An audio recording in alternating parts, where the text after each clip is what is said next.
बच्चों आज हम तरंगों की तरंग गति जो हमने पढ़ा था वेव मोशन, उसमें इनकी स्पीड पढ़ेंगे। तो सबसे पहला आता है ट्रांसवर्स वेव की स्पीड, या जिसको हमने कहा था अनुप्रस्थ तरंग की चाल, स्पीड ऑफ ट्रांसवर्स वेव। तो ट्रांसवर्स वेव के लिए जैसे कि बताया था कि ट्रांसवर्स वेव सिर्फ सॉलिड में पैदा होती हैं। हालांकि इनकी डेरिवेशन, इनके जो फॉर्मूले उनके डेरिवेशन आपके सिलेबस में नहीं चलते हैं, और इसके बहुत सारे फॉर्मूले होते हैं वो हायर क्लासेस में चलते हैं। तो जब भी किसी सॉलिड में कोई आप ट्रांसवर्स वेव को प्रोड्यूस करेंगे तो उसकी वेलोसिटी का फॉर्मूला आता है v equal to under root eta upon D. Eta को आपने पढ़ ही रखा है। ईटा को कहते हैं उस सॉलिड का दृढ़ता गुणांक। इसको हिंदी में क्या कहते हैं? उस जो भी सॉलिड है उसका दृढ़ता गुणांक, और डी उसकी डेंसिटी। ठीक है ना। ईटा हमने पढ़े, जैसे हमने पढ़े थे 3 मॉडुलस ऑफ इलास्टिसिटी में वाई पढ़ा था, यंग्स मॉडुलस, बल्क मॉडुलस। ईटा को पढ़ा था मॉडुलस ऑफ रिजिडिटी, जिसको हिंदी में कहते हैं दृढ़ता गुणांक। तो ईटा हो गया मॉडुलस ऑफ रिजिडिटी और डी उसकी डेंसिटी। तो ये तो लगा सॉलिड के लिए। अब अगर आप इसको किसी, जैसे हम इस तरह का लेते हैं ना, जैसे सपोज कीजिए कोई रस्सी ले लिया आपने और उसको आपने कोई किसी से बांध के उसको ऐसे ऑसिलेट कराया, तो उसके लिए जो फॉर्मूला आता है इस केस में क्या आता है, ये सब के लिए नहीं है, सिर्फ किसके लिए, कोई आपके पास फ्लेक्सिबल कोई तार है या कोई रस्सी है किसी उसके लिए, तो उसके लिए जो v का फॉर्मूला आता है वो आता है under root T upon M. T इस पर जितना भी टेंशन प्रोड्यूस हो रहा है, टी हो गया टेंशन या तनाव, और m जो है मास ना होके इस डोरी की यूनिट लेंथ का मास, यानी कि सपोज कीजिए इस डोरी की टोटल मास अगर m हो और इसकी लेंथ l हो, तो m इक्वल होगा m/l, यानी कि यूनिट लेंथ का मास। ठीक है। अब इसको भी अगर हम थोड़ा सा और करेक्शन कर लें, इस फॉर्मूले को, क्या करेक्शन हो सकता है, वो कुछ ऐसा बन जाएगा कि मान लीजिए जैसे रस्सी है, अब रस्सी की क्या होगा, नॉर्मली लेंथ होगी, ठीक है ना, लेंथ ज़्यादा होगी, और मान लीजिए इसकी जो रेडियस है यहाँ की वो r हो गई। तो इसका हम जो m निकालेंगे वो m क्या निकलेगा, अगर हम इसका m निकालें, टोटल मास निकालें, तो टोटल मास क्या हो गया, वॉल्यूम इनटू डेंसिटी। इस फॉर्मूले से हम लोग निकाल सकते हैं। ठीक है ना। तो ये बन जाएगा, तो इसका वॉल्यूम क्या हो जाएगा, इसका एरिया बन गया a, लेंथ इसकी कितनी होगी, एरिया आपने ये मान लिया और लेंथ आपने l ली, तो AL इंटू डी। और सॉल्व करें, a को लिख सकते हैं πr² into L into D. अब जो इस फॉर्मूले में m आता है वो m क्या है, ये m/l है, यानी कि ये बन जाएगा πr² l into D divided by L. L से एल कट गया तो m की जगह आ गया πr² डी। तो ये फॉर्मूला करेक्शन करने के बाद क्या बन जाएगा, t/πr² डी। फिर t अपॉन πr² को भी आप करेक्शन कर सकते हैं। वो करेक्शन होके क्या बन जाएगा, थोड़ा सा इसमें और नया फॉर्मूला बना लें। पहले तो फॉर्मूला बना था v equal to under root T upon M, correction करके क्या बन गया, अगर हम लेंथ में लें πr² इंटू डी, फिर टी अपॉन πr², एक फार्मूला ये है, सेकेंड ये बना टी अपॉन, टी हुआ टेंशन या force, πr² area, tension upon area को हम लोग क्या कहते हैं, इलास्टिसिटी में पढ़ाते हैं स्ट्रेस कहते हैं। तो तीसरा फॉर्मूला बन जाएगा इसका v equal to stress upon D, यानी कि डेंसिटी। तो इसके 3 फॉर्मूले बन गए। तो ये तो हमने पढ़ा था स्पीड ऑफ ट्रांसवर्स वेव। अब हम पढ़ेंगे स्पीड ऑफ लॉन्गिट्यूडनल वेव्स। अगर हम किसी सॉलिड में लॉन्गिट्यूडनल वेव की बात करें तो उसके लिए जो फॉर्मूला आता है, इसमें कई सारे फॉर्मूले होते हैं। तो सॉलिड में अगर बात करेंगे तो उसके लिए आता है v equal to Y under root Y upon D. ये लॉन्गिट्यूडनल वेव्स के लिए, वाई उसकी यंग्स मॉडुलस, डी उसकी डेंसिटी। इसके लिए एक फार्मूला और भी आता है, अलग अलग फार्मूले होते हैं इसके, v equal to B plus 4/3 eta upon D. एक फार्मूला इसका ये भी होता है, सामान्य ये जनरल फार्मूला होता है, और ये स्पेसिफिक हो गया। तो जैसे मान लिया इस फार्मूले को जो अप्लाई किया गया, जिस तरह से निकाला गया, फिर प्रैक्टिकल करा गया, तो प्रैक्टिकल करने में जैसे आयरन पे इसका प्रैक्टिकल हुआ, तो आयरन के लिए जो वाई था वो होता है 2 × 10⁻11। ये हमने चैप्टर्स में कई बार पहले न्यूमेरिकल्स में किया था। और आयरन की जो डेंसिटी होती है वो लगभग 7.7 10⁻³ होती है, किलोग्राम पर मीटर क्यूब, और ये न्यूटन बाई मीटर स्क्वायर इसकी यूनिट आती है। तो इसमें जब इसकी वैल्यू रखी गई तो वैल्यू रखने के बाद जब हमने रखा इसको 20 10⁻11 अपॉन 7.7 10⁻3 तो ये आया लगभग 5096 मीटर बाई सेकेंड। यानी कि आयरन में जो साउंड की स्पीड है, या सॉरी जिसको हम कहें आयरन में जब साउंड की स्पीड आई वो थियोरेटिकली कितनी है 5096, और प्रैक्टिकल करके जो आई वो आई थी 5130। तो ये लगभग सेम थी। तो इट मीन्स कि ये फार्मूला बिल्कुल सही निकला। जब इस फार्मूले को अप्लाई किया गया, वो तो एक जनरल फार्मूला जो मैंने पहले बताया आपको, P प्लस वो जनरल था, अब स्पेसिफिक आ रहे हैं। ये किसके लिए बना था? सॉलिड के लिए। अब जब ये फार्मूला लिक्विड के लिए बना तो लिक्विड में बल्क मॉडुलस काम आता है, तो वहाँ ये फार्मूला बना B/D।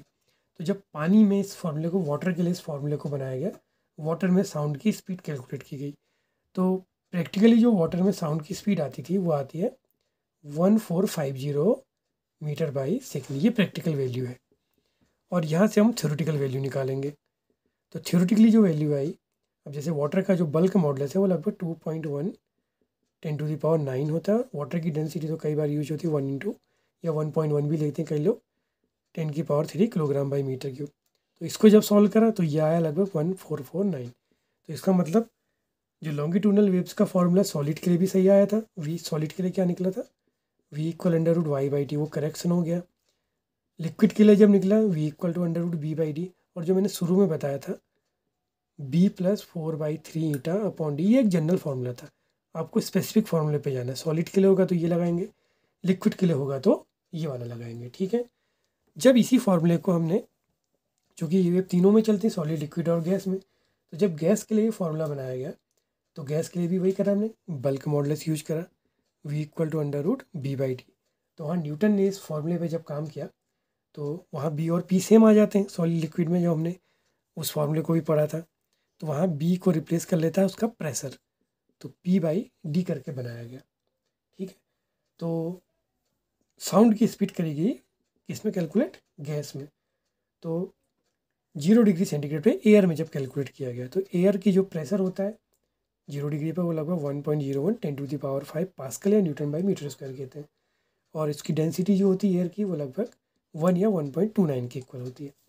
तो इस फॉर्मूले से जब कैलकुलेट किया गया तो ये वैल्यू आई 280 मीटर बाई सेकेंड। और एयर की स्पीड, एयर में साउंड की जो स्पीड होती है वो लगभग 330 या 332 के अराउंड होती है। तो अब आप देखिए, अभी तक हमने जो 2 फार्मूले पढ़े थे वो फार्मूले क्या थे? सॉलिड में, सॉलिड में फार्मूला जो आया था थियोरेटिकली 5096 थी और प्रैक्टिकली आई थी 5130। इसमें देखो डिफरेंस बहुत कम था। वो ये था कि 3-4 डिजिट की वैल्यू है और डिफरेंस कितने में आ रहा है? सिर्फ 2 ही डिजिट में आ रहा है। अगर हम इसको माइनस करें तो ये 4 हो गया, और ये हो जाएगा आपका 12 में से 9/2, यानी कि सिर्फ 24 का डिफरेंस आ रहा। तो ये परसेंटेज जो एरर बहुत कम हो गई इसकी। 24/5000 करेंगे तो ये बहुत कम हो जाएगी, पॉइंट में आएगी। जब इसी फॉर्मूले को हमने लिक्विड के लिए बनाया तो लिक्विड में जो स्पीड आई थी वो 1450 प्रैक्टिकली थी, थ्योरेटिकली 1449, सिर्फ 1 का डिफरेंस है। तो यहाँ भी परसेंटेज ऑफ एरर बहुत कम है। 4 डिजिट में 2 डिजिट का डिफरेंस अगर आएगा तो परसेंटेज ऑफ एरर बहुत कम हो जाती है। यहाँ 4 डिजिट में 1 की एरर है तो ये मीनिंग लगभग नेग्लिजिबल है। यहाँ 3 डिजिट में अगर आप इसका माइनस करें इसमें से तो ये कितना होता है? 2, और ये हो गया 13 माइनस ये आया 5, तो नियरली ये डिफरेंस 52 का आ गया। और अगर आप इसकी परसेंटेज ऑफ एरर निकालें तो वो कितनी आएगी? तो बच्चों अगर हम इसमें परसेंटेज ऑफ एरर को कैलकुलेट करें तो ये लगभग आता है 15.66%। यहाँ पर जो परसेंटेज ऑफ एरर आएगी वो कितनी आ रही है? 24 है, और स्टैंडर्ड वैल्यू है 5130। तो इसका जो परसेंटेज आ रहा है एरर वो बिल्कुल नेग्लिजिबल है, वो है 0.46%, ठीक है। यहाँ देखिए कितना हाई है, ये बिल्कुल नेग्लिजिबल है, और यहाँ तो बिल्कुल ही 0 है। 1/1450 इंटू 100 कर देंगे तो यहाँ पर जो परसेंटेज एरर है वो है 0.068। तो मीनिंग ये फार्मूला 100% करेक्ट है, पहला वाला, दूसरा वाला भी करेक्ट है। तो ये फार्मूला क्या हो गया? ये गलत हो गया था कि न्यूटन ने जो फार्मूला निकाला V = √P/d, वो क्या था? एयर में जब साउंड ट्रेवल हो रही तो उसके थ्रू फार्मूला जो था P/d, तो वो बिल्कुल गलत हो गया, क्योंकि न्यूटन ने ये माना था कि जब साउंड किसी गैस में ट्रेवल करेगी तो उसने उस प्रोसेस को क्या माना था, आइसोथर्मल। इसको जब हम थर्मोडायनेमिक्स पढ़ेंगे तो वहाँ पर इस प्रोसेस को पढ़ेंगे। उसने ये माना था कि ये प्रोसेस कैसी होगी, आइसोथर्मल, यानी कि साउंड जब किसी गैस में से चलेगी तो गैस का टेम्परेचर में कोई चेंज नहीं आएगा। ये न्यूटन मान के चला था। तो न्यूटन ने ये माना तो उसने फॉर्मूला क्या बनाया, v=√P/d, साउंड में गैस की स्पीड के लिए। तो इसमें फिर करेक्शन किया गया, क्यों, क्योंकि ये फॉर्मूला गलत हो गया। जब इतनी ज़्यादा एरर आ रही तो इसका करेक्शन किया था लाप्लास ने। तो लाप्लास ने जब इसका करेक्शन किया तो लाप्लास ने ये माना कि जब साउंड किसी गैस में ट्रेवल करेगी तो वो प्रोसेस आइसोथर्मल ना होके एडियाबैटिक होगी। एडियाबैटिक का अर्थ ये हुआ कि उसका टेम्परेचर कांस्टेंट नहीं रहेगा, टेम्परेचर उसका कम ज़्यादा होगा, लेकिन वो प्रोसेस इतनी जल्दी होगी, हीट ना तो सिस्टम में आ पाएगी ना सिस्टम से बाहर जा पाएगी। एडियाबैटिक प्रोसेस क्या होती है, जो process all of a sudden होती है वो इतनी तेज़ी से होती है जिससे टायर का फटना, इतनी जल्दी होता है कि हीट ना तो सिस्टम में आ पाती ना सिस्टम से बाहर जा पाती है। आइसोथर्मल नहीं होगी बल्कि क्या होगी, एडियाबैटिक। तो उसमें उन्होंने करेक्शन करा, साउंड की स्पीड के लिए फॉर्मूला बनाया v=√P/d। सेम फार्मूला था, उसमें गामा जोड़ दिया गया। गामा की वैल्यू अलग अलग होती हैं, 3 तरह की गामा की वैल्यू चलती है, मोनो एटमिक, डाई एटमिक और पॉली एटमिक के लिए 3 अलग अलग वैल्यूज़ होती हैं। तो जब इस फार्मूले को रखा गया तो जैसे एयर के लिए इसकी वैल्यू होती है 1.41, और आपके जैसे जो मोनो एटमिक गैसेस होती है तो मोनो एटमिक गैसेस के लिए इसकी वैल्यू 1.67, डाई एटॉमिक के लिए इसकी वैल्यू होती है 7/5। इसको बाद में हम लोग पढ़ेंगे उस चैप्टर में। Cp/Cv का रेशियो होता है गामा। तो जब एयर के लिए इस वैल्यू को और रखा गया तो ये फॉर्मूला बिल्कुल करेक्ट आ गया। तो मीनिंग क्या है कि जब साउंड जब या कोई लॉन्गिट्यूडनल वेव जब किसी गैस में ट्रेवल करेगी तो वहाँ प्रोसेस कौन सी होगी, एडियाबैटिक। तो उसके थ्रू ये फॉर्मूला करेक्ट आया।